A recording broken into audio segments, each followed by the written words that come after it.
E esses são os desafios ou grandes desafios para a conquista do ambiente terrestre pelas plantas pelas plantas terrestres tiveram sua origem em ambientes aquáticos. Então, a perda d'água, suportar peso, mais precisamente do que peso, é suportar a força da gravidade fora d'água, e a reprodução, não no sentido de encontrar um parceiro sexual, mas no sentido de conseguir fazer com que os gametas se encontrem. E aqui estão as adaptações que as briófitas apresentam para esses desafios. Então, as briófitas têm a cutícula, que é esta camadinha aqui que recobre as folhas e, na verdade, toda a estrutura da planta. Aqui estão células, é um corte de uma folha, então aqui a gente tem células, e aqui tem a cutícula, que impermeabiliza, isola o meio interno da planta do meio externo, e com isso evita a perda de água. Os esporos, que são esses pontinhos marronzinhos aqui, eles também apresentam resistência à perda de água, e também surgem estruturas para mediação de trocas gasosas, como o estômago representado aqui, menos nas hepáticas. Por outro lado, as briófitas ainda apresentam reprodução dependente da água, eles têm ausência de sistema vascular e também não têm adaptações contundentes para a questão estrutural, para suportar a força da gravidade fora da água. E aqui a gente tem, nesses grupos de plantas terrestres, o que é chamado de ciclo haplodiplobionte. Tem alternância de gerações, que é uma coisa muito, muito doida do meu ponto de vista. Então, basicamente tem uma fase que produz gametas, que é o gametófito, que é o que a gente vê do musguinho. A parte mais evidente do musgo, que é essa partezinha verde, é o gametófito. Então, o gametófito apresenta os gametas, daí em função da água ocorre o transporte dos gametas masculinos para os gametas femininos, ocorre a fecundação, e desse embrião nasce o que? Um esporófito. Se vocês olharem de perto esses tapetinhos verdes de musgo, frequentemente vocês vão ver hastezinhas marrons. Essas hastezinhas marrons são justamente os esporófitos, e desses esporófitos saem esporos que dão origem a novos gametófitos.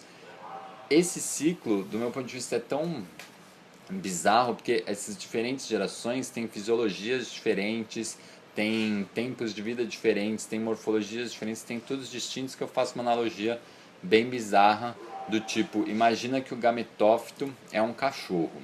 Só que é um cachorro que fica preso ao chão, porque afinal ele é um gametófito. E daí esse cachorro toma uma chuva. No que toma uma chuva, ocorre a fecundação e nasce o que das costas desse cachorro? Um ser humano, que seria o esporófito. E esse ser humano faz o que? Ele joga esporos no solo. E o que nasce desses esporos? Novos cachorros. E daí chove. Quando chove, nasce o que das costas do cachorro? Novos seres humanos. E por aí segue o ciclo. Eu sei que é muito esdrúxula essa minha comparação, mas é só para mostrar o quão peculiar é esse sistema de alternância de geração das plantas. E nesse sistema produz-se uma quantidade grande de esporos, e tem também um aumento de variabilidade genética em função da reprodução sexuada. E as características são potencialmente importantes para a conquista do ambiente terrestre. Aqui é o marzinho de musgos que a gente está acostumado a ver, não em tamanho e intensidade, mas esse é um musguinho, não necessariamente esse gênero, mas é um musguinho que a gente está mais familiarizado, o verdinho com a hastezinha marrom, mas aqui é para mostrar também um pouco da diversidade do grupo.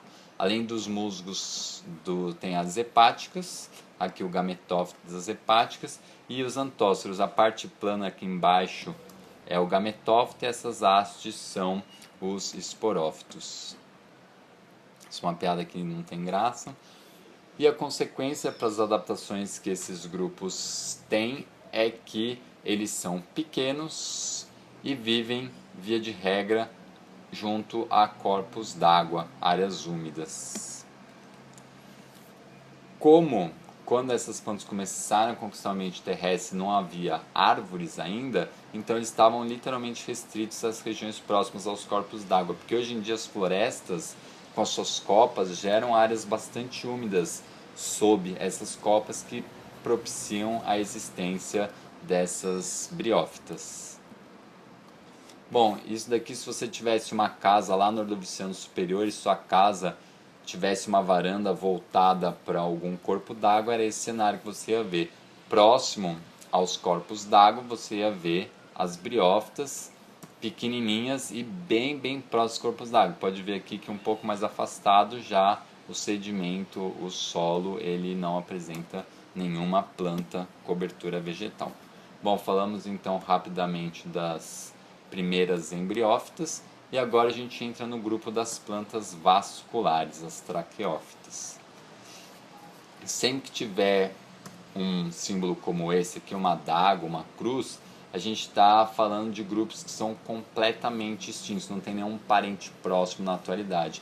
Então esses três grupinhos aqui, que são todos parafiléticos, não monofiléticos, eles representam as primeiras formas de vida de plantas terrestres que apresentam, no caso apresentavam um sistema vascular.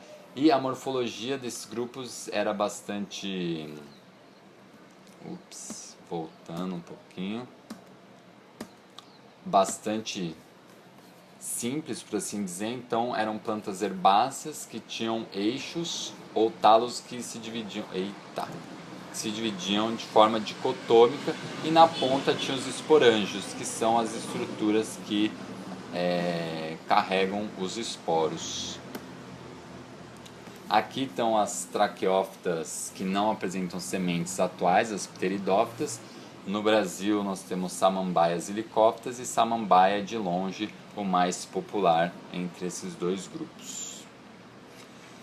E aqui tem um fenômeno interessante. Essas traqueófitas sem sementes, essas pteridófitas, elas tiveram um processo de agigantamento entre o Devoniano e o Carbonífero. Hoje, via de regra, são plantas pequenas, como representado aqui, e que no passado do Carbonífero chegaram a atingir até 50 metros, como o Lepidodendron. Essa planta aqui, ela chegou a ter 50 metros de altura. 50 metros é uma planta alta para caramba.